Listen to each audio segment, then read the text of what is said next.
Hello guys. ये second lecture है हमारा लाइफ प्रोसेस का, क्लास 10th बायोलॉजी। तो हम ये नेक्स्ट टॉपिक डिस्कस करेंगे। We will move to the further topic. So हम यहाँ पे देखेंगे न्यूट्रिशन इन ह्यूमन बीइंग्स। तो the alimentary canal is a lengthy tube running from the mouth to anus. ये यहाँ पे एलिमेंट्री कैनल है, ठीक है। ये माउथ से होते हुए ये यहाँ पे, एक सेकेंड, ये यहाँ पे माउथ से होते हुए यहाँ पे एनस तक है। सेकेंड, यहाँ पे एनस तक है, ठीक है। तो ये एलिमेंट्री कैनल है, माउथ से होते हुए एनस तक। अब ये salivary glands secrete saliva which contains the enzyme salivary amylase breaking down complex starch into simple sugars। जो salivary glands होते हैं माउथ में हमारे, ये एंजाइम्स रिलीज करते हैं जिनको हम बोलते हैं सालीवा। पहले तो सालीवा हो गया जो कि जिसमें एंजाइम्स होते हैं खुद। ये सालीवा को सीक्रेट करता है जिसमें खुद एंजाइम्स होते हैं, जिसको हम लोग सैलिवरी एमिलेज बोलते हैं, जो कि ब्रेक डाउन होता है कॉम्प्लेक्स स्टार्च को, जो है जो हमारे मतलब फूड में कॉम्प्लेक्स स्टार्च होते हैं उसको ब्रेक डाउन करता है सिंपल सुगर्स में, ठीक है। तो ये काम होता है हमारे सीक्रेट करता है सैलिवरी ग्लैंड में, ठीक है। तो उसमें जो ये एंजाइम कंटेंट करता है सैलिवा, उसको बोलते हैं सैलिवरी एमिलेज। ये जो है कॉम्प्लेक्स स्टार्च को सिंपल सुगर्स में ब्रेक डाउन करता है। जो भी फूड कंज्यूम करते हैं तो उसमें स्टार्च होते हैं, तो उनको ये ब्रेक डाउन करके सिंपल सुगर्स में कन्वर्ट करने का जो काम होता है ये करता है, ठीक है। यहाँ पे आ गया muscles lining the canal contract rhythmically facilitating persistent movement that push food forward through the digestive system। तो ये जो मसल्स लाइनिंग होते हैं एलिमेंट्री कैनल के अंदर, वो कॉन्ट्रैक्ट करते हैं, मतलब उनका जो मूवमेंट होता है वो खुद से मूव करते हैं, कॉन्ट्रैक्ट करते हैं, सिकुड़ जाते हैं, और फिर से ये जो होता है हेल्प करते हैं ताकि अच्छे से जो भी हम लोग फूड कंज्यूम कर रहे हैं वो अच्छे से हमारे मतलब डाइजेस्टिंग सिस्टम से मतलब पास करे, ठीक है। ये एलिमेंट्री कैनल के जो भी मतलब ये होता है लाइनिंग होता है, मसल्स लाइनिंग, उनका ये फंक्शन होता है, ठीक है। यहाँ पे आप देखेंगे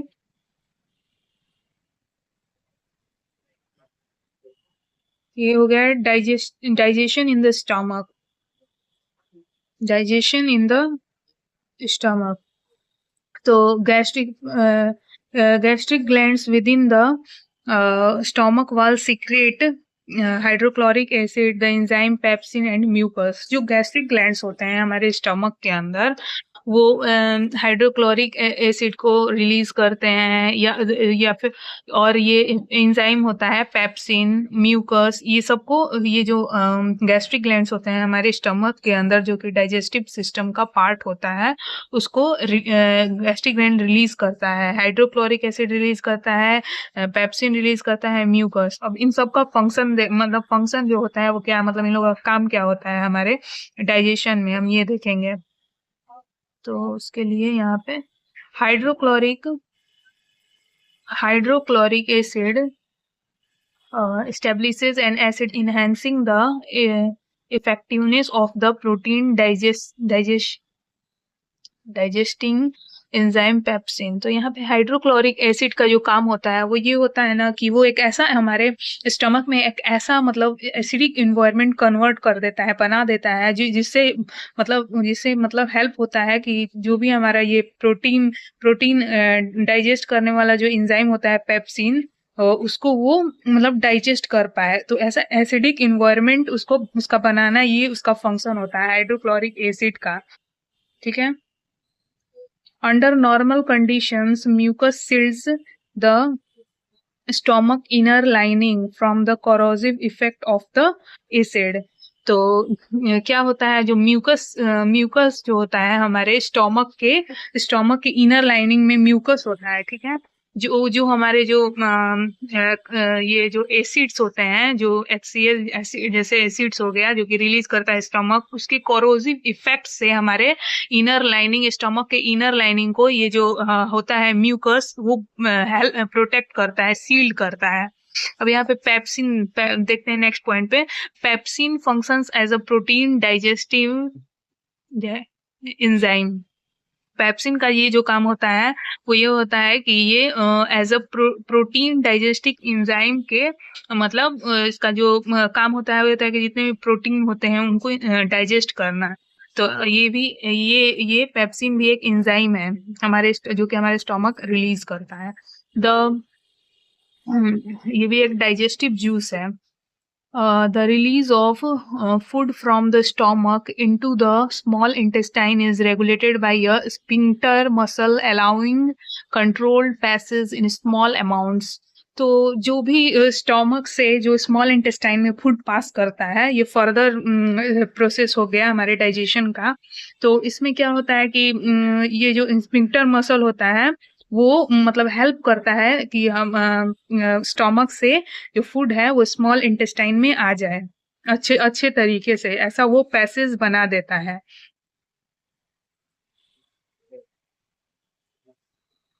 अब यहाँ पे नेक्स्ट देखेंगे, नेक्स्ट टॉपिक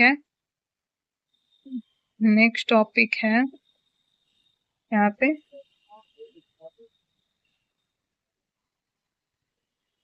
नेक्स्ट टॉपिक है लेंथ ऑफ स्मॉल इंटेस्टाइन।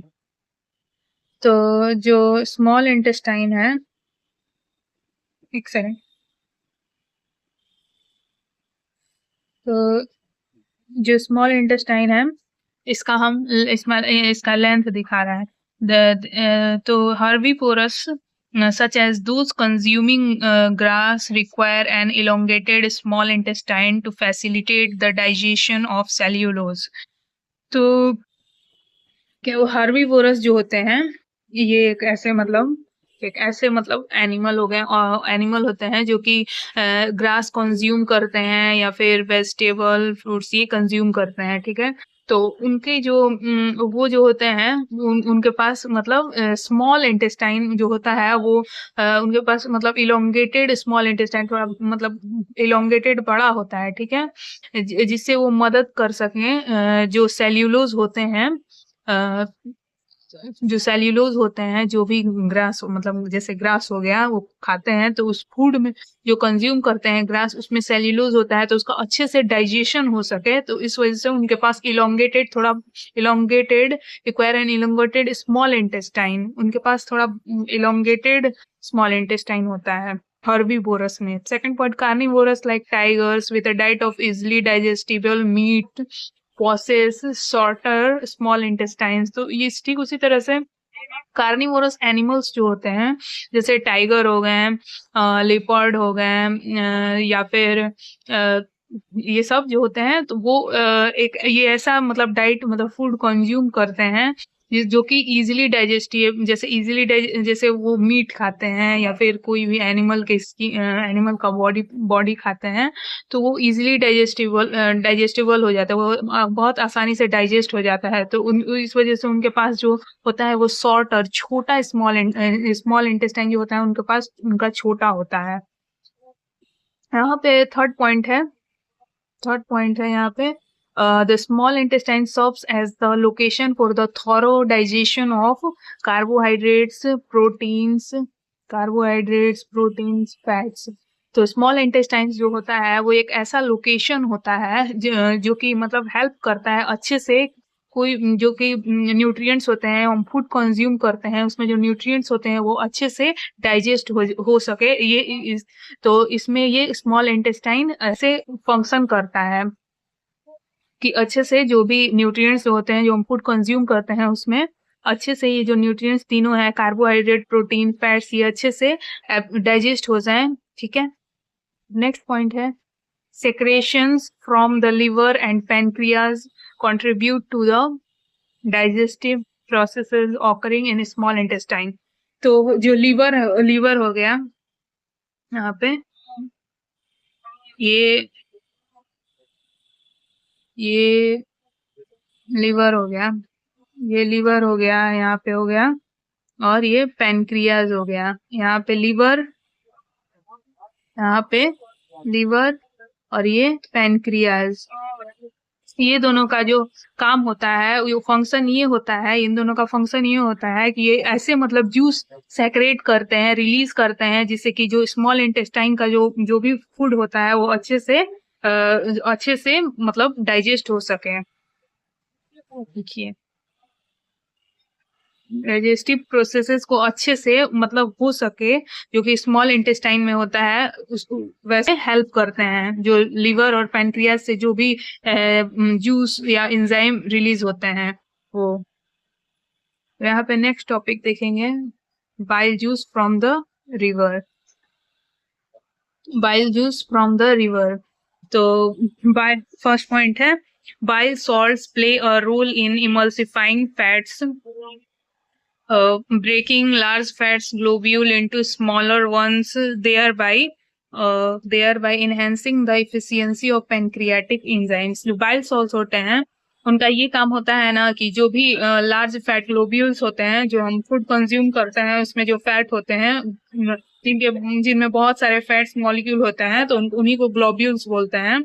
तो ये अच्छे से मतलब इसको अच्छे से ब्रेक डाउन करने में उसको हेल्प करता है, और इस तरीके से ये जो पैनक्रियाटिक एंजाइम्स होते हैं, जो पैनक्रियाज रिलीज करता है, उसको अच्छे से वो इफिशिएंटली वर्क करे, इस वजह ऐसे ये हेल्प करते हैं बाइल सॉल्ट्स, जो कि बाइल सॉल्ट्स, ठीक है, बाइल जूस जो कि लीवर से रिलीज होते हैं, तो उसमें बाइल सॉल्ट्स होते हैं, ये हेल्प करते हैं जो कि इमल्सिफाइंग फैट्स होते हैं, जो कि लार्ज फैट मॉलिक्यूल्स होते हैं, उनको स्मॉलर वंस छोटे पार्ट में ब्रेक डाउन करने के लिए और हेल्प करते हैं। इस तरीके से ये पैनक्रियाटिक एंजाइम जो कि पैनक्रियाज रिलीज करता है, उसकी एफिशिएंसी को बढ़ाते हैं।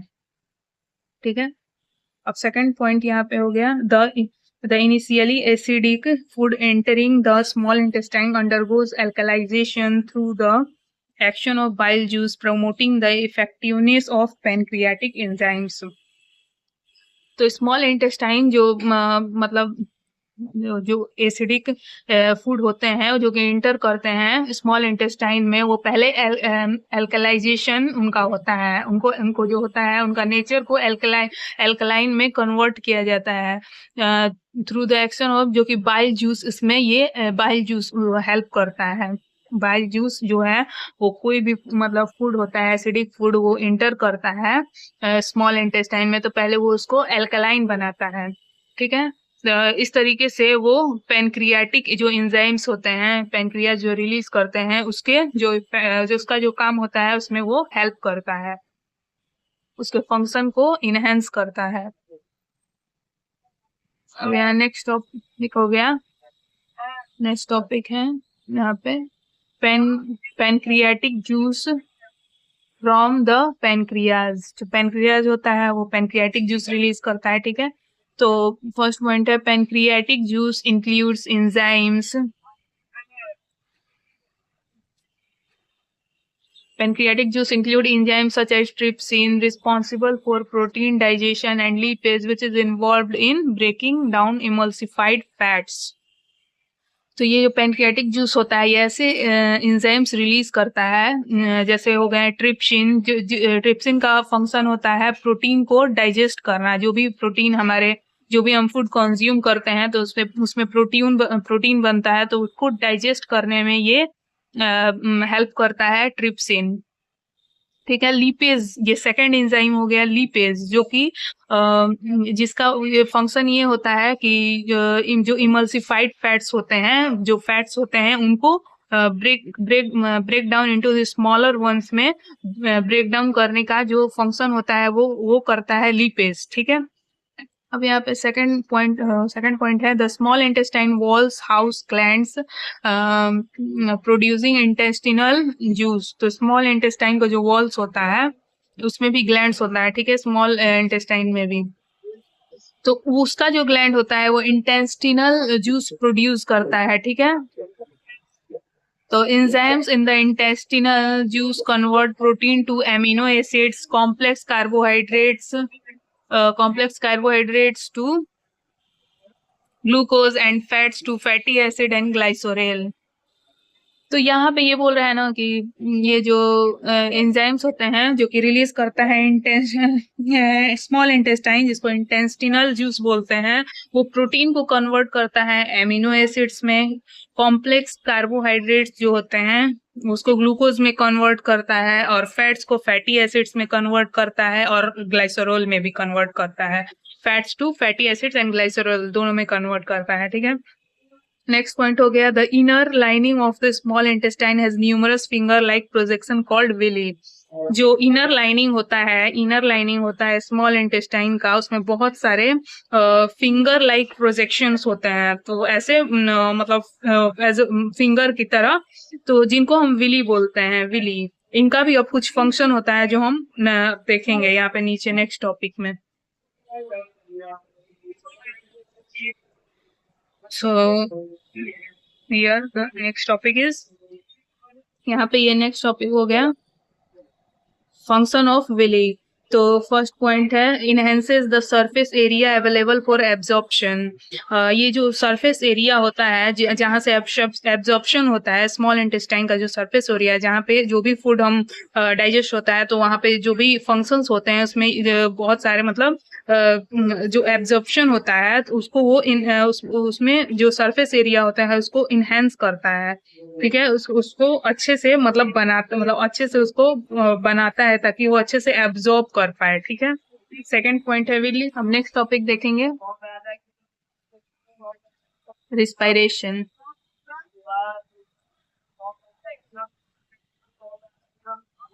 So respiration, the process by which a living being utilizes the food to get energy is called respiration.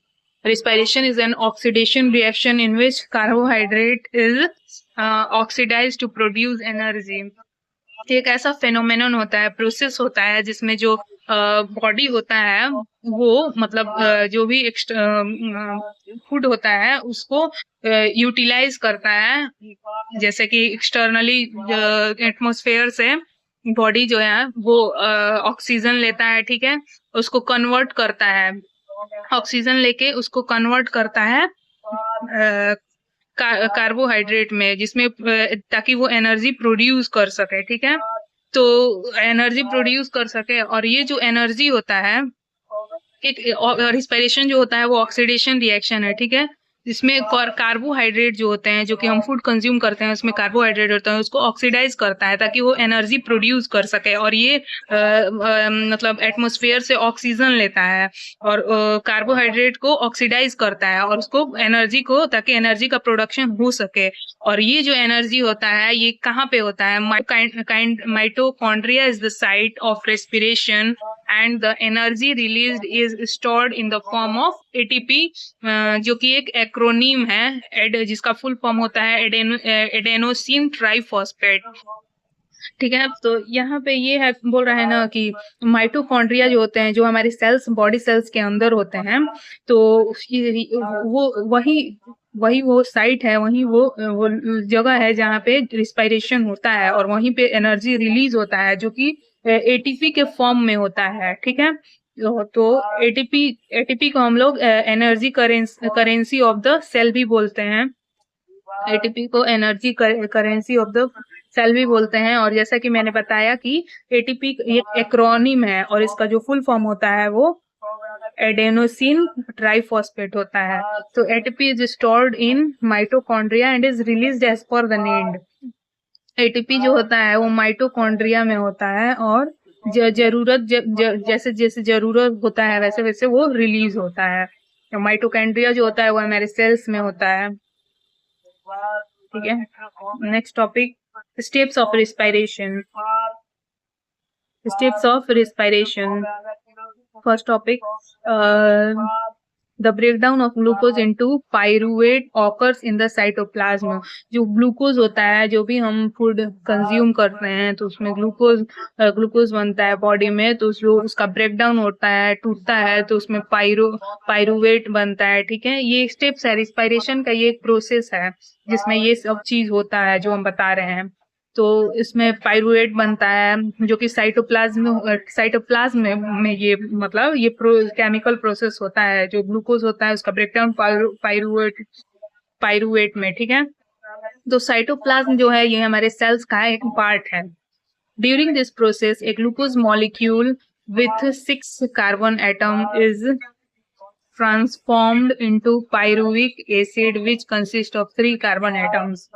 तो इस प्रोसेस के जो दौरान जो ग्लूकोज मॉलिक्यूल होते हैं जिसमें कि 6 कार्बन होते हैं, तो वो क्या जो वो होता है ना, उसका वो चेंज हो जाता है पायरुविक एसिड में। तो जिसमें कि पायरुविक एसिड में 3 कार्बन एटम होते हैं। ठीक है, पायरुविक एसिड में कन्वर्जन होता है, उसमें 3 कार्बन एसिड्स होते हैं पायरुविक एसिड में। अब हम नेक्स्ट स्टेप देखेंगे। नेक्स्ट है fate of pyruvic acid in mitochondria.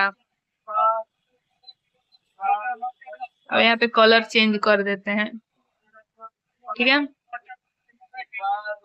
ओहो, तो यहाँ पे fate of pyruvic acid in mitochondria. Pyruvic acid mitochondria में क्या होता है, वहां पे कैसा रिएक्शन होता है, ये हम देखेंगे। तो pyruvic acid undergoes further breakdown, जिसमें जो पायरुविक एसिड वहां पे ग्लूकोज से ब्रेकडाउन होकर पायरुविक एसिड बनता है। फिर यहाँ पे फिर पायरुविक एसिड से माइटोकॉन्ड्रिया के अंदर पायरुविक एसिड का फिर फर्दर जो होता है रिएक्शन होता है, जिसमें वो ब्रेकडाउन टूट कर मॉलिक्यूल बनता है, जिसमें मतलब जैसे जैसे दूसरे दूसरे मॉलिक्यूल में कन्वर्ट होता है। वो डिपेंड करता है कि ये किस तरह का रिस्पायरेशन हो रहा है, कैसे कैसे ऑर्गेनिज्म में, क्योंकि डिफरेंट ऑर्गेनिज्म में डिफरेंट टाइप ऑफ रिस्पायरेशन होता है। तो इस पे ये डिपेंड करता है कि जो पायरुविक एसिड है उसका ब्रेकडाउन कैसे मॉलिक्यूल्स में हो रहे हैं। तो respiration is categorised into 2 types. Respiration जो है इनको दो मतलब पार्ट्स में डिवाइड किया गया है, कैटेगराइज किया गया है। तो इसमें जो पहले होते हैं वो एनएरोबिक रिस्पायरेशन होते हैं। पहले जो होते हैं वो एरोबिक रिस्पायरेशन होते हैं, और दूसरे जो होते हैं एनएरोबिक रिस्पायरेशन होता है। ठीक है, तो अब ये हम दोनों को समझेंगे कि ये दोनों क्या है। ठीक है, तो आगे बढ़ते हैं। तो रिस्पायरेशन में पहले देखते हैं रिस्पायरेशन में होता क्या है। यहाँ पे 2 चीज दिया गया है, देखते हैं क्या होता है। पहला जो होता है यहाँ पे रिस्पायरेशन में, पहला जो होता है गैसियस एक्सचेंज होता है। ठीक है, गैसियस एक्सचेंज होता है, जिसमें ये होता है ना कि इनटेक ऑफ ऑक्सीजन। रिस्पायरेशन के दौरान क्या होता है, हम ऑक्सीजन को लेते हैं मतलब एक्सटर्नल एनवायरनमेंट से, एटमॉस्फेयर से, और रिलीज करते हैं क्या, CO2। ब्रीथिंग, जब हम ब्रेथ करते हैं तब उस टाइम पे हम ऑक्सीजन को लेते हैं, इनहेल करते हैं, और एक्सहेल करते हैं CO2। तो इस तरीके से ये रिस्पायरेशन प्रोसेस होता है। और इसमें ये सेकंड क्या होता है कि breakdown of simple food in order to release energy inside the cells, जिसको हम सेलुलर रिस्पायरेशन बोलते हैं। तो सेलुलर रिस्पायरेशन क्या होता है, तो जो भी फूड हम कंज्यूम करते हैं उसका ब्रेकडाउन होता है, वहां पे टूटता है, केमिकल प्रोसेस होता है, उसमें एनर्जी रिलीज होता है, जो कि ये सब प्रोसेस जो होते हैं वो सेल के अंदर होता है। हमारे बॉडी सेल्स होते हैं उनके अंदर होता है, या जो भी ऑर्गेनिज्म है उनके सेल्स के अंदर होता है। तो इसको हम सेलुलर रिस्पायरेशन बोलते हैं। ठीक है, अब यहाँ पे हम नेक्स्ट टॉपिक पे आ जाएंगे, टाइप्स ऑफ रिस्पायरेशन। फर्स्ट है एरोबिक रिस्पायरेशन। तो aerobic respiration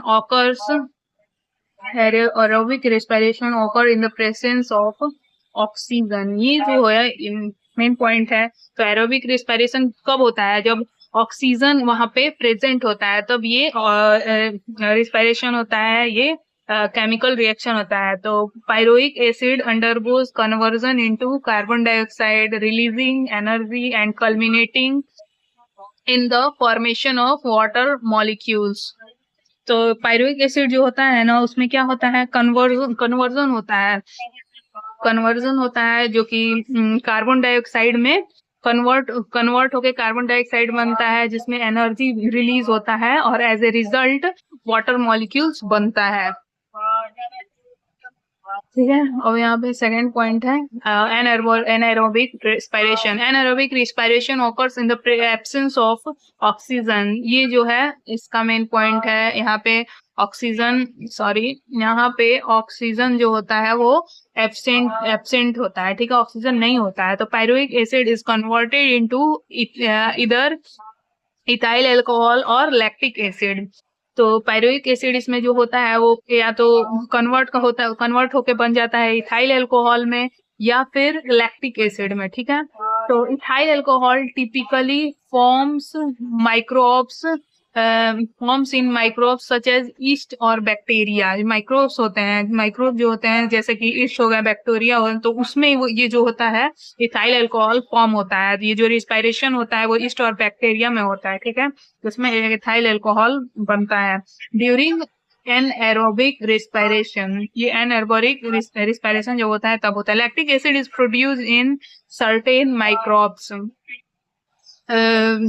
and muscle cells during the process. इस प्रोसेस के दौरान एनएरोबिक रेस्पिरेशन के प्रोसेस के समय जो लैक्टिक एसिड होता है वो प्रोड्यूस होता है, बनता है, और जैसे सर्टेन बहुत सारे मतलब माइक्रोब्स होते हैं उनमें, और muscle cells during this process, और मसल सेल्स में भी होते हैं certain microbes and muscle cells.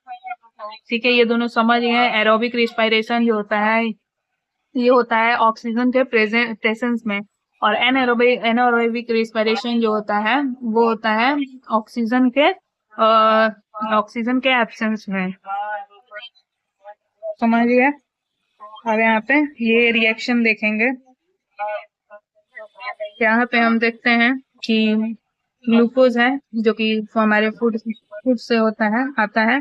तो ये जो होता है साइटोप्लाज्म जो कि सेल के अंदर होता है वो कन्वर्ट होके यहाँ पे बन जा रहा है। पायरुवेट में जो 3 कार्बन मॉलिक्यूल होता है। ठीक है, और यहाँ पे ये फर्दर यहाँ पे रिएक्शन हो रहा है। ठीक है, वो डिपेंड कर रहा है मतलब कि किस तरीके का रेस्पिरेशन हो रहा है, जो कि डिफरेंट ऑर्गेनिज्म में होता है, डिफरेंट रेस्पिरेशन।